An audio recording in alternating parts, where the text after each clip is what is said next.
Are you a people pleaser and don't even know it? Welcome to the What's Eating You podcast. I'm your host, Stephanie, and I'm a psychologist, published author, and public speaker here to educate and validate. Enjoy the show. This episode is going to cover what people pleasing is and how you can start to stop, because whether or not you realize people pleasing is affecting your health and mental well-being. Welcome back to another episode on the What is Eating You podcast. I'm your host, Stephanie Georgiou, and I'm so glad you chose to tune into this episode. I learned a thing or two. Now, this episode came about because I received an email from a client I had been working with for quite a long time, and they said, "Hey, Steph, I'm just getting back in touch. Things are going really well in my life. I've excelled, and this person has just gone leaps and bounds with their life. But they said, I'm just noticing a couple of people-pleasing tendencies, and I want to kind of nip it in the bud and address it." So I went on this big people-pleaser research, and I can really zone in and learn a topic very quickly. I've had to do this for TV. I've had to do this for podcast interviews, not because I don't know it, but because I want to know everything about it. And it's incredible when you're under pressure, when you've got a deadline, when you've got something due, you really can emphasize how much you do learn. And if you're someone who wants to know the tips and tricks of how to learn things quickly and appear like an expert, I'm not saying that I'm an expert because psychologists aren't allowed to say they're experts in anything, even though I've studied for over 8 years. But anyway, that's another kettle of fish. Basically, if you want to appear very knowledgeable on a topic and you want to super learn a topic, here's my secret strategy. 1, I'll listen to everything I can on it. I'll watch YouTubes. I'll download audiobooks. I love audiobooks. I will listen to podcasts on the topic. As I'm doing this, I'm taking notes in my own words on my phone. Even at the gym, I'm listening to a podcast on at the gym. I'm taking notes on my phone. It's so funny. My notes on my phone will be half workout, like 3 lunges times da-da-da. And then it's like people pleasing. So yeah, it's multiple things going on. I'm not advertising multitasking here, but this is just if I have a deadline, but I don't want to sacrifice my workout and I want to learn, this is how I do it. And then once I've written it in my own words, I then do a podcast on it today. So this is going to help me solidify my learning on people pleasing, or pretend you're writing a podcast, pretend you're being interviewed on this topic. So I often stand in front of the mirror and I talk to myself and I pretend I'm being interviewed. I pretend I'm on TV. This is how I prepare. I've had less than 2 hours notice before being on TV for a topic. So this is what I did to prepare. The third thing is I make little videos on it. So I say, how would I describe this to a friend? And then I talk about it. And then it helps me establish gaps in my learning as well. Like, oh, I don't know the meaning, or I'm really struggling to remember this. So the way I remember things, and this is a real evidence-based technique, is I make it relate to something personable, right? So for example, say I meet someone and their name is Frank. I'll tie it towards something that I will remember, like, okay, Frank F stands for friendly. And when I see his friendly face and green eyes, and I just tie it all together, I make a little story out of it. That was a bad example, but you get the gist. Maybe Frank sells fruit. Okay, I'm going to remember it. Frank the fruiterer. Frank the fruiterer. And then you remember it. So you can remember things by associating it. What's the point of this? Why am I telling you this? Oh, I'm teaching you about people pleasing because I had someone come to me. I learned about it in a very quick period of time, and now I'm telling you about it so you can learn about it and you can identify it and determine whether it's a problem in your life, because you hear about it a lot. Oh, women with ADHD are people pleasers, people with indoor disorders are people pleasers. Everybody's a people pleaser. Everyone's a people pleaser because everyone either wants to be liked, or people have just grown up in an era where they act how they want other people to act. And I'll talk about this. Here's the story. Hey, Steph, I've recently started a new placement and I'm noticing I'm engaging in people-pleasing behavior. Can you tell me how to stop, as it's actually affecting my income and my confidence? Now, parts of this story have been changed and edited to protect privacy, confidentiality, so it is a redacted version. So let's get into it. Now, this person, let's say, was a provisional psychologist, right? So they were qualified in the field, But a provisional psychologist, if you're not aware, is someone who is in training to become a psychologist. Same as a GP in training. They're doing these placements, they're learning to get their qualification as a psychologist or a GP. Now, a placement is they have to spend a certain time working in the field to get their hours, to meet their requirements. They might have to report to seniors, etc. Now, this is an example I'm fabricating based on the real example, but it was very similar. So the provisional psychologist said, I started to see clients in my placement and they were on NDIS. And this student knew a lot about NDIS. They had worked in it for some time, but because this was a new workplace, they noticed a few behaviors. So the first thing they noticed is there were a couple of clients who were saying, oh no, but my other therapist said that I can use this funding on XYZ. So people were challenging the provisional, even when the provisional psychologist knew the information wasn't true. They had a gut feeling like, I'm pretty sure you can't claim funding on that, but if your other therapist said it, maybe we would go with it. Now, in those examples, they felt what they described to me as this like awkward discomfort. They felt urgent in that moment, and because the other person had a bit of attitude on them, like, oh, you know, this client, this patient, whatever you want to refer to it as, is really certain. No, but this therapist said I can do it, so it must be true.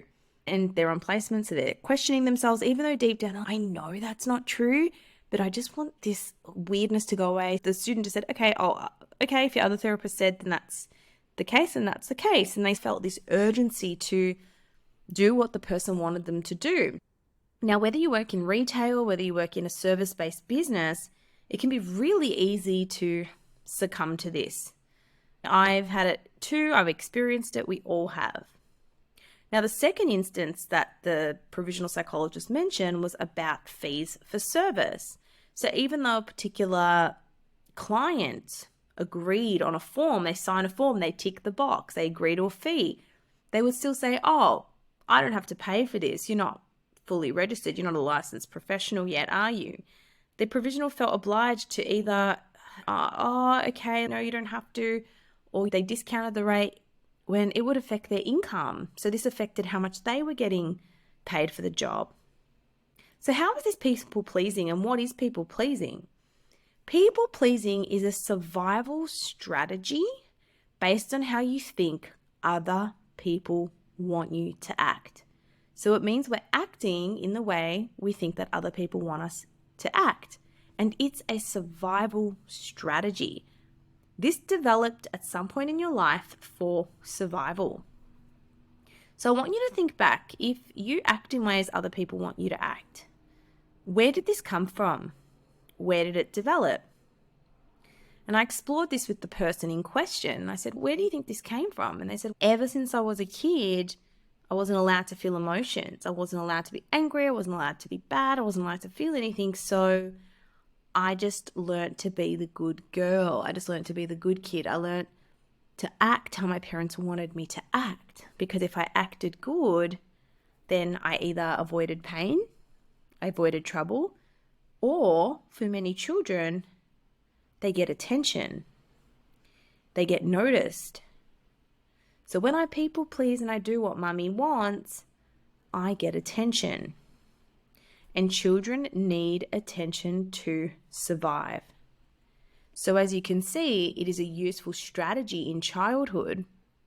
But what happens, and we explain this in schema therapy, when you take a childhood strategy into adulthood, it no longer works and it actually causes you problems. So maybe as a kid, if you had neglectful parents, you would have to scream and throw tantrums just to get fed or noticed. But then as an adult, when you started to scream and throw tantrums, people would leave you. Relationships would end. People would say you were crazy. So whilst that survival strategy worked in childhood, it's not working in adulthood for you and it's causing more problems. So this is where people pleasing originates from. It comes from a need of either getting attention as a child or some sort of attachment. Now, attachment is your relationship with your primary caregiver, right? So I want you to think back to your attachment with your primary caregiver, your mum or your dad, and trace back to when you first started people pleasing. And I bet at one time in your life you needed it. People pleasing served a role and a purpose at some time in your life. Picture yourself as a baby. The only thing a baby can do is cry to ask for help. And what happens when a parent doesn't respond to a baby? It screams and it gets louder. As mentioned, children need attention to survive. And the only way to get your needs met is to do what your parents want you to do.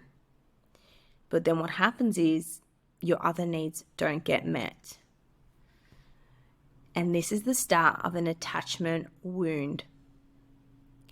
Right? So when we look at attachment theory, we journey back to our earliest experience to understand how attachment wounds shape our propensity to please others. And I'm going to teach you how to heal or how to fix people pleasing. It's not all a bad thing. We just have to balance it. But it's important to recognize where it has come from. But how do you know what people pleasing is? What are the signs? I'm going to go through 15 signs of being a people pleaser, and I want you to see if you can relate to this. 1, you want everyone to like you. I feel like everyone wants this. 2, you over-apologize. And I had a friend like this, and even when she would ring the doorbell, she'd say, "Oh, it's just Sarah. Sorry, it's just Sarah." Her name wasn't Sarah. Or everything she did, "Oh, sorry, oh, sorry." All the time. 3, you crave validation. 4, you let people take advantage of you. 5, you feel guilty or mean when you set boundaries. 6, you're afraid of conflict. 7, you've always been a good girl or guy or a rule follower. 6, you're afraid of conflict. 7, you think self-care is optional. 8, you feel tense, anxious, or on edge. 9, you feel tense, anxious, or on edge. I just said that, and I think I've stuffed the numbers, so I'm just going to start from 10. You expect yourself to be perfect and hold yourself to high standards. 11, you put yourself last and don't know how to ask for what you need. 12, you're sensitive to criticism. 13, you think your feelings, needs, opinions, and ideas aren't as important as other people's. 14, you're a fixer. You hate seeing anyone hurt, afraid, sad, or uncomfortable. 15, you resent always being asked to do more and wish people would consider your feelings and needs. If you relate to this, you're not alone. It is a really common phenomenon, but we are lucky and grateful that we can start to identify it and work on it. So as mentioned, 1, I want you to explore where this came from and what need it met as a child. Where did it come from? Is people pleasing bad? Yes, it can come with consequences because you don't know what it feels like to think for yourself. You're always asking for other people's advice on things, right? So for example, you also feel there's no point for doing things for yourself. So for example, say you make beautiful meals and you post them on an Instagram page or a Facebook page because everyone's, "Oh my God, that's so amazing. It looks so good." But secretly, you actually hate cooking. And secretly, you wouldn't make the meal this lovely if you weren't putting it on social media to show other people. So this is a people-pleasing behavior. You're doing a certain thing to post on social media to get likes and validation. Because the question is, would you cook a lovely meal? Would you present it like this if you weren't going to put it on Instagram? And this can come down to how you cook, how you dress, and many other things, what you do for others. So, now that you know where it might come from, you know the signs of people pleasing, and you know the consequences, which can also lead to low self-esteem. It can also lead to questioning yourself. It can lead to putting yourself last. We need to understand how to deal with it. Okay? What does it mean to be a people pleaser?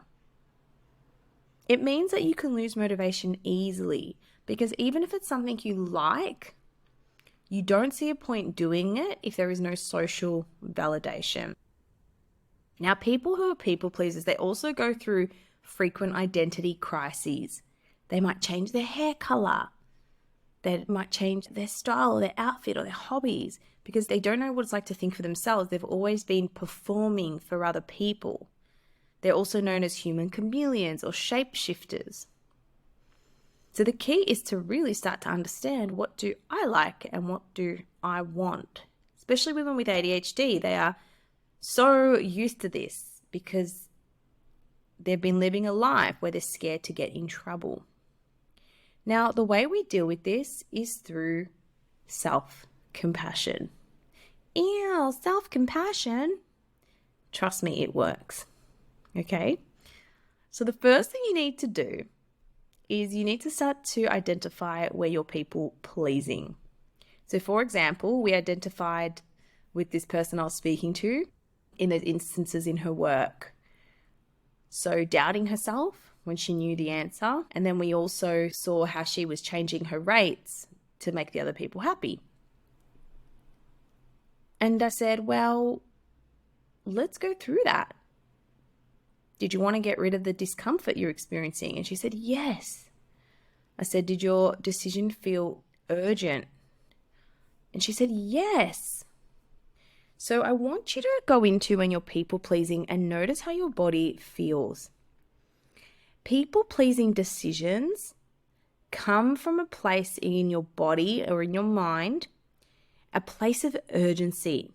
It feels urgent. Oh my God, I need to do this now. Because what happens is during a moment of people pleasing, you are in emotional mind, you're in panic mind. And even though logically part of your brain knows, I'm pretty sure that that's not right, you're likely to be agreeable because agreeing in the moment is going to get rid of the discomfort in the fastest way. So if someone's arcing up saying, no, I should get this funding, your brain thinks, how can I shut this down? I'll just do what they want. So it's a survival mechanism. So you're just shutting things down to ensure your survival. So that's why she noticed it. She said, yes, oh my gosh, in these instances, I felt so uncomfortable when people asked me about rates or people asked me about funding that I just said what they wanted to hear to get rid of the discomfort I was feeling, but it did feel urgent. So number one is you're going to notice when your people pleasing comes up. Now, people pleasing is all about focusing on the outcome, and outcome is on how others think of you.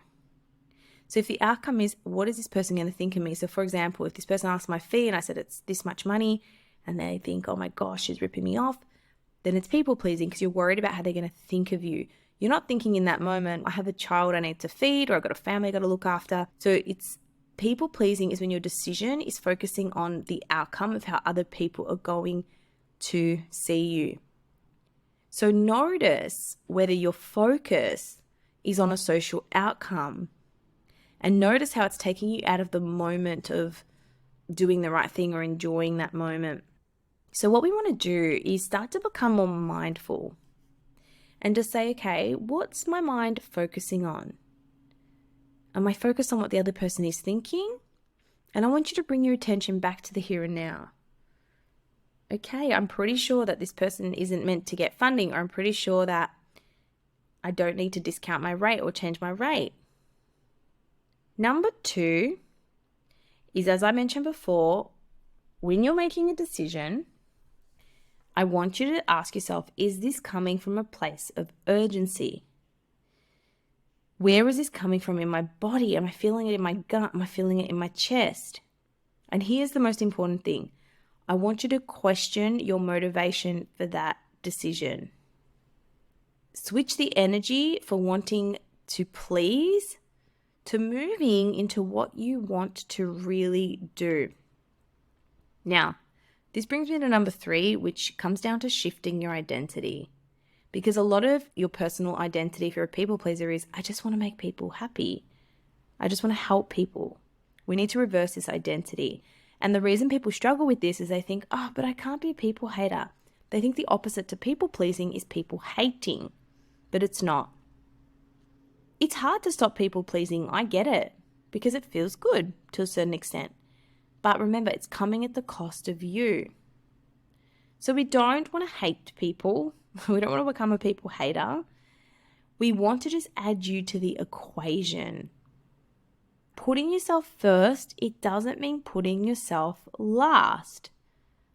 So for example, if you're a mum who's stressed out, by not people pleasing and doing everything your kid wants in that moment, you get to restore your energy, which is going to make you a better mum overall. So put yourself into the equation. Say, okay, so whilst this person at work is questioning my knowledge, I actually do know what I'm talking about. So I'm going to bring that into the equation and I'm going to deliver that. Hey, I know that you're certain on this, but I'm pretty certain this is not the case. Let me just check with a colleague. So you're not dismissing your intuition completely. You're bringing it into the equation. And that is how we can start to recover from people pleasing. So remember, if you are acting in ways based on how you think other people want you to act, you may be a people pleaser. If this is you, figure out what area of your life it's showing up in. Identify when it's coming up, and then you're going to interrupt the pattern. You're going to say, aha, there's that part of me that wants to people please. We're not going to do that today. Not today. What do I want? If what other people wanted was out of the picture, what decision would I make? How do I feel about this decision? Is it coming from a place of urgency? And remember, is this identity in line with who I want to become and what's important for me? And try to stay grounded and present by doing your deep breathing and bringing yourself back to the present moment. Because when you're in anxious mind, and I talk about this in my course, Unchain Your Brain, your logical brain goes offline and you're not thinking. So if you're in emotional mind, you have to ground that part of you first to be able to access your logical brain. And dysregulated people may dysregulate you. As always, if you found this episode useful, please just click the rating below, tap the star, or feel free to take a screenshot on Instagram and tag me. But a massive thank you for being here today. I hope this was useful and you learned something. Make sure you stay tuned for more upcoming episodes. Bye.